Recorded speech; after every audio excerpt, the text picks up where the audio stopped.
wedding planning podcast. Are you planning a wedding in West Sussex, East Sussex, Hampshire, Surrey, or maybe even London? Do you love the idea of working with brilliant local suppliers but don't know where to find them?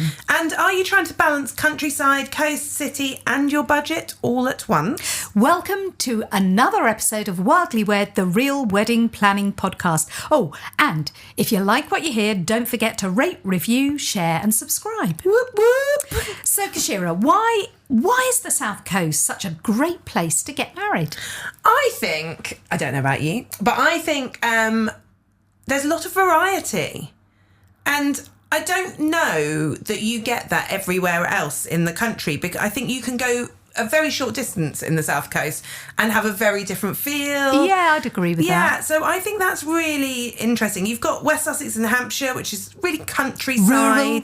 Yeah, and then East Sussex got lots of character venues, creative spaces.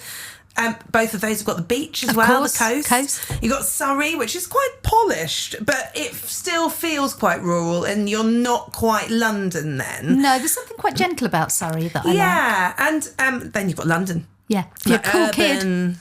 Yeah, urban, cool, but also cultural venues as well, which also the South Coast is really rich with culture and heritage. I was going to say, we're not too shabby on the culture front. No, so I think it's a great place to get married because you can make your wedding exactly how you want it and really personalise it. And you don't have to go too far and you don't have to compromise on style. We like that. Yeah, so I think we'll talk a bit about the different counties and what we think they offer. Just, I suppose if you're at the beginning of your journey and you're just trying to think, where do I go? Then hopefully we can help you out. So if we start with West Sussex and East Sussex, like we said, they're quite laid back, full of character and creativity. Like, there is no doubt that there's a lot going on. For sure. And also, I would say East Sussex specifically, very inclusive. Yes. You know, you're going to find inclusive suppliers, inclusive venues, lots of people willing to do whatever it is that makes your day special. There's always going to be some kind of cookie cutter venues and cookie cutter kind of... But that's true of every county and every country, actually. Yeah, and that might actually be what you want. Yeah. So that's absolutely fine too. But I think, yeah, you do find that bit more character in West Sussex and East Sussex. Kind of relaxed, unfussy, lots of history, like we were just saying, culture, the history, personality that goes along with that. I quite love when you find a venue and you learn its backstory. Yes. Like, especially if you go for an older house, for example, Westdean College, which is near Chichester. When you start looking at that and then you're like, but why is it here? What was it? And then you learn about Edward James and his link. He owned it. His work with Salvador Dali. The fact that they own one of the Lips sofas. I've seen that up close and personal. Yeah, the lobster telephone. Like, the surrealism and all the arts, and the fact that it is still a working arts college. Yeah. So, and the gardens, of course, as well, which are just off the gardens scale. is where you get married. That's where you have your wedding. But I think when you look into some of these venues that you can find, there's a real story behind them. And if it's something you're passionate about, something you're interested in, then those places are... Well, it has lovely synergy, doesn't it? Yeah. For your relationship, for your marriage and you know, for your big day. Yeah, and I think those places, it makes it feel intentional. It's not overdone. You're not overcomplicating things. But yeah, you can find all sorts of venues. Yeah, we've got, you know, things like, I guess, barns. A multitude. Take your pick of barns. Yeah, gardens, vineyards. We have, we are so close to the kind of... Many vineyards. Yeah, to France, that we have a lot of vineyards. Yeah. The weather systems that come over, when you go and see these vineyards, they'll do you a tour and they'll tell you all about it. But yeah, vineyards are fantastic round here. Theatres? Yes, we are very, very wealthy in theatres. I'm sorry, my dog is barking his agreement. He likes a bit of theatre. Love it. Very cultural, Bertie. Thanks for that. Yeah, enough. he's really involved. Yeah. Do you like private homes, Bertie? Yes. That's we're okay with Wonderful. Community spaces. So the likes of Brighton, Eastbourne, those areas, there are some incredible community spaces. And actually, timings wise, when we come to London, there's a community space that has just hit the headlines because Taylor Swift has just shot her most recent music. I read about that. Yeah.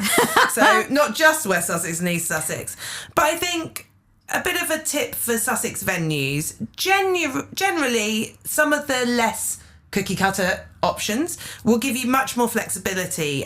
But what that means is you need a plan. A very clear plan. Yeah, so that's where maybe if you're looking at a more DIY option, a planner can come in, celebrants and experienced suppliers, your photographer. It'd be great if they've worked in that venue before. And yeah, we can really come into our own and create something magical for you. Absolutely. And so let's move on now to Hampshire and Surrey. As you said earlier, polished but without being stuffy. I think one of the big USPs for both Hampshire and Surrey has to be the transport links. Mm-hmm. Really, really super accessible, on main routes pretty much everywhere. Larger venues, I think, and estates even. Absolutely. I think you can, if you want a big wedding, then that is the location. I think Hampshire is probably where you need to be headed.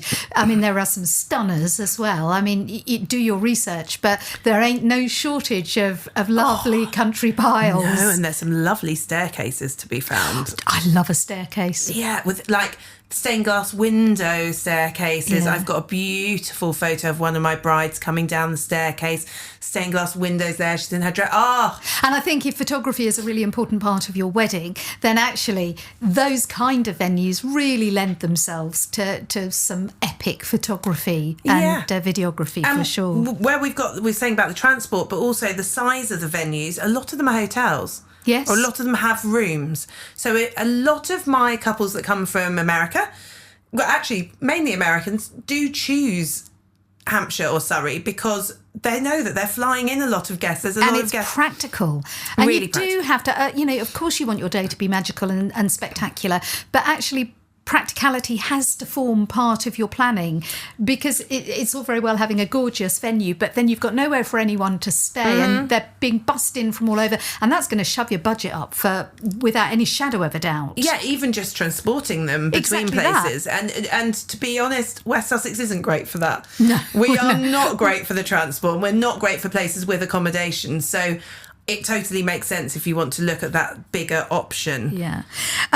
I think it's fair to say it's probably Hampshire and Surrey. You've got a slightly more structured approach. Would you concur with that? Yeah, I think venues, one of the watch outs if you're going for somewhere that's a hotel is whether you've got exclusive use. Yeah. What parts of the hotel do you get to use? I feel really sad sometimes when couples come along quite late in their planning process and they go, help, we don't know how this is going to work. How's our day going to feel? We thought we had the bar, but actually the bar's open to the public, or the restaurant is, and our toilets, you have to walk through the bar to go to the toilet. Things like that. I think when you go and see a venue that's of that size and scale, sometimes you can just be a bit like bowled over by the beauty and splendour. And obviously the sales team aren't necessarily going to push the fact that there are You're all sharing these the bogs. Yeah, so I think just be aware of that. Preferred supplier lists are probably quite common, and they are in the barn venues as well across the country, but a preferred supplier list, and it's something that we've probably talked about before, but just so we cover it off again, a preferred supplier list is when a venue says, these are the suppliers we work with. Yes. A recommended suppliers list is, these are ones we've worked with, but you're welcome to choose exactly your that. own. So with a preferred suppliers list, before you book a venue that says you have to use these suppliers, please, please, please just take a moment, go and look into those suppliers, go and check they match what you want, because that is also a point where people try and like write it out of the contract later, or they have to pay. You have to pay to come out of that. And there is a reason for preferred suppliers a lot of the time, especially in the kind of older, more grand buildings. It's because they know that building. They're a trusted pair of hands, essentially. But that doesn't mean to say another supplier can't do that job. No. But you don't always have the choice. So, yeah, do look out for that. And noise restrictions. Again, especially if it's a hotel and there's other guests, what time do you need to finish? Yeah. You know, a lot of places have noise limiters. Actually, Fields, a lot of kind of rural but amongst in a, what's it called? A village. Yes. That's what it's called. A village, one of those places. Places where people live. Just making sure your sound team knows and is able to work with noise limiters and measure them. But also, if you're looking to party until 2 a.m. Yeah, think about that. And maybe East Sussex is more your vibes. Yeah. So I think that covers off Hampshire and Surrey fairly well. But I think, in a nutshell, couples who want sort of elegance and ease, but you really still want to put your own stamp on things, Hampshire and Surrey, well worth a look. Yeah, totally. And then London. The big capital. The big city. Right. What do we say about London? Oh my goodness. There is every venue that you could ever want. And then some more. And more. However, you don't have space. Most London venues are not going to give you an absolutely massive garden. They're not going to give you that summertime feel. There are some, don't get me wrong, Kew Gardens, for example, stunning. But a lot of London venues is kind of the unique, late night, quirky, a bit more industrial, quirky. I love them. I think they're really fun. And I think if you haven't got your heart set on a summer wedding, then every other month of the year, London's spot on because you're inside a lot of the time. That's very true, actually. So, you can go late, or you might say, the venue might say, we're not open late, but you know that a 2-minute walk down the road is a bar that you love that you can go to afterwards with all your friends and kind of almost have an after party. Yeah. And also, London is absolutely full of incredible restaurants. So if you're looking for a more intimate wedding, then London is ideal because there are beautiful places. Also, some of the places you can actually legally get married in London, like Fitzrovia Chapel. Yes, gorgeous. Oh, yes, beautiful. So I think there are a lot of options. Quite bold, modern styling a lot of the time. But obviously it's London. It's going to cost more. However, I say this and I don't know how many of our listeners actually look at kind of some of the wedding reports that come out, but they always say that London is one certain average budget and they say the rest of the country is another. I would actually say that the South Coast, it's got to be on a par. It's akin to London. So. Really? Yeah, I do think that if you're looking South Coast overall, I would say keep your budget kind of where you would for London. But yeah, there's a lot more logistics in London. You're probably going to move venues, so you're probably going to have tighter schedules. You really need someone running that ship. Your photographers will have a field day getting the most incredible photos of you around London. But we need to keep things moving, keep people going, A London bus tour is a great thing to do. You can hire out a private London bus, go off, do that, get your guests on it. Great but absolutely photos. That you need a coordinator on the day to keep you on schedule. Don't try and wing that one on your own. No good can come of it, is all I will say. Yeah, I completely agree. And I think there are some incredible London suppliers, but London suppliers work all across the South East and the South Coast. There's no reason that a London supplier can't come out to you.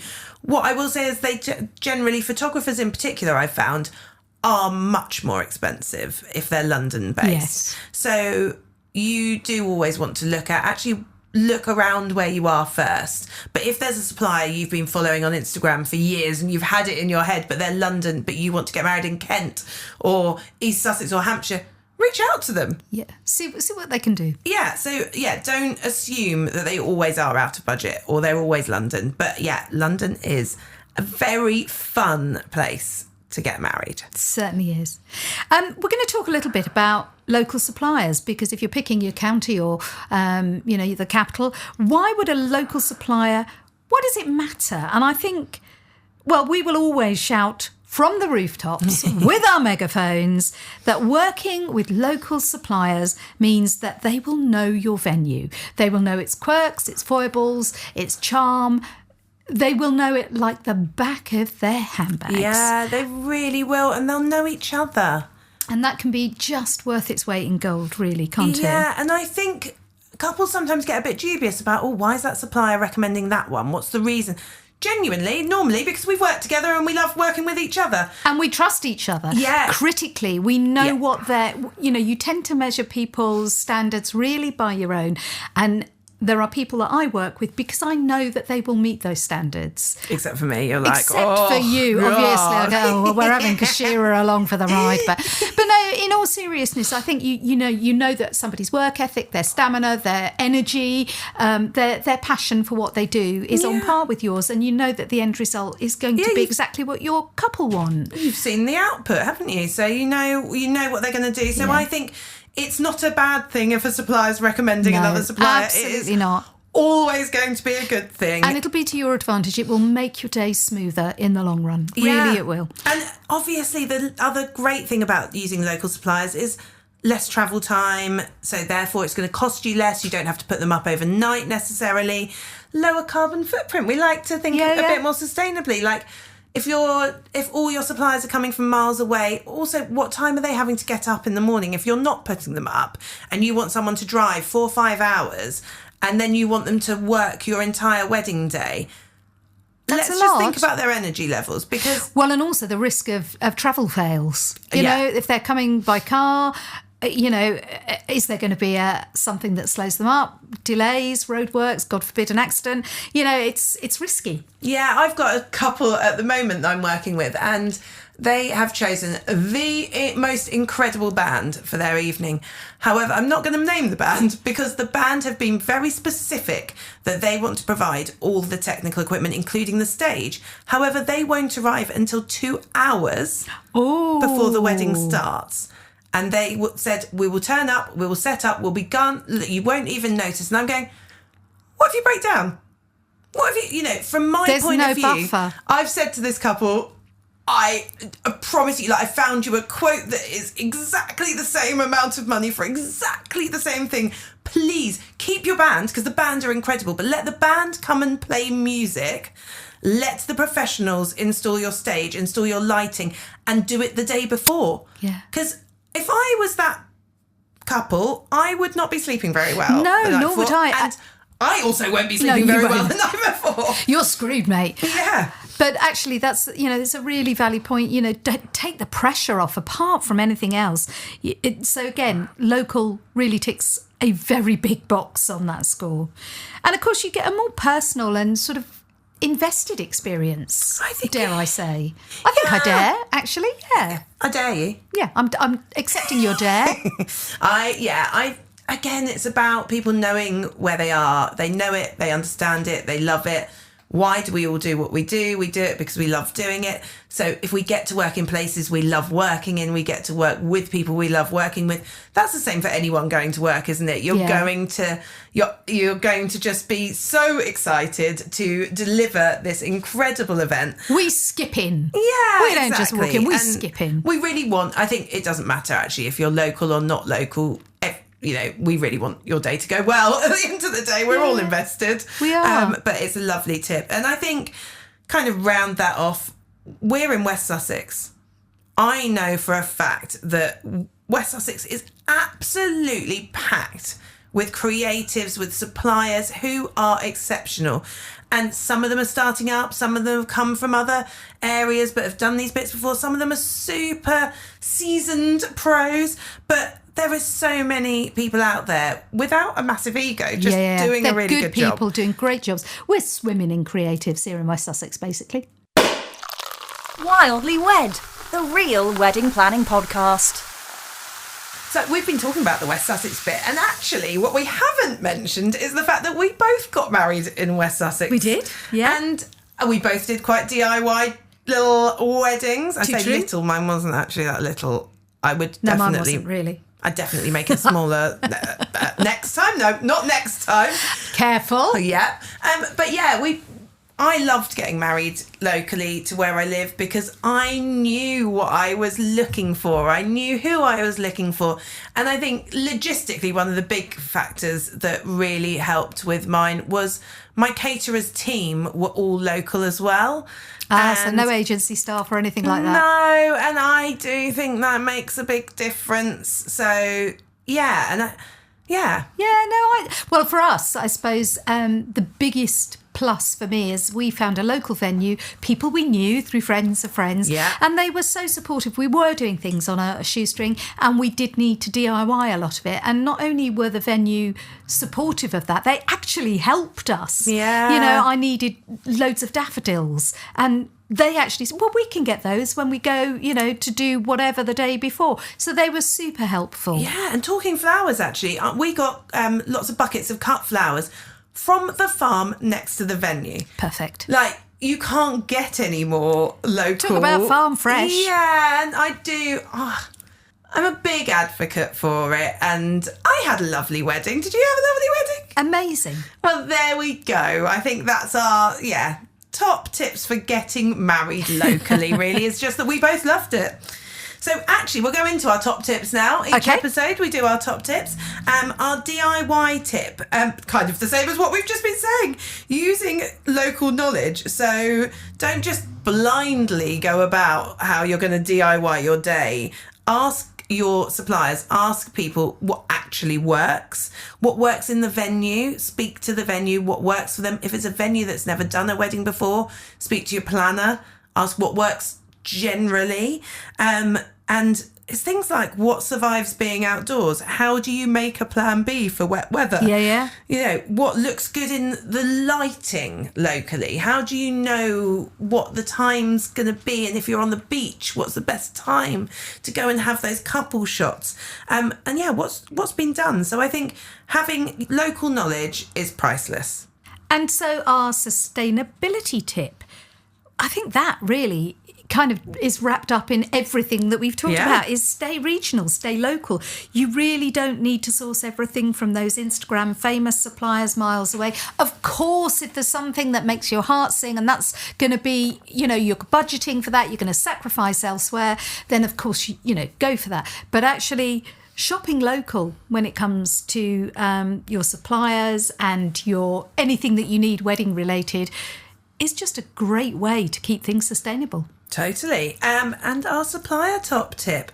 Well, take it away. Hi, everyone. I'm Jane from Jane's Celebrant, and my top tip is to create a wedding email address so that you can use that inbox and look into that inbox as and when you are ready with a glass of wine and a takeaway perhaps, but you don't have to deal with it Monday to Friday, 9 to 5. Thank you. That was great advice. Now, a quick shout out, our next episode is going to be all about the money. The cost of living is biting, and so we're going to be covering all aspects of budgeting, all of your concerns about money, and how perhaps you can really help yourself. Yeah, I think it's a big one. It's a big one.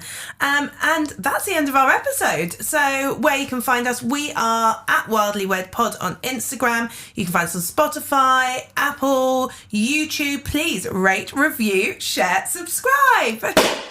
Say I do to the Wildly Wed podcast. Follow us on Insta at Wildly Wed Pod.